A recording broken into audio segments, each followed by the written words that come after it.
أعوذ بالله من الشيطان الرجيم. بسم الله الرحمن الرحيم. سورة الفيل مكية. ألم تر كيف فعل ربك بأصحاب الفيل ألم يجعل كيدهم في تضليل وأرسل عليهم طيرا أبابيل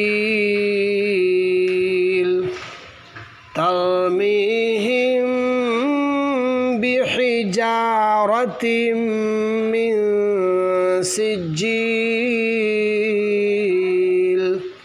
فجعلهم كعصف مأكول.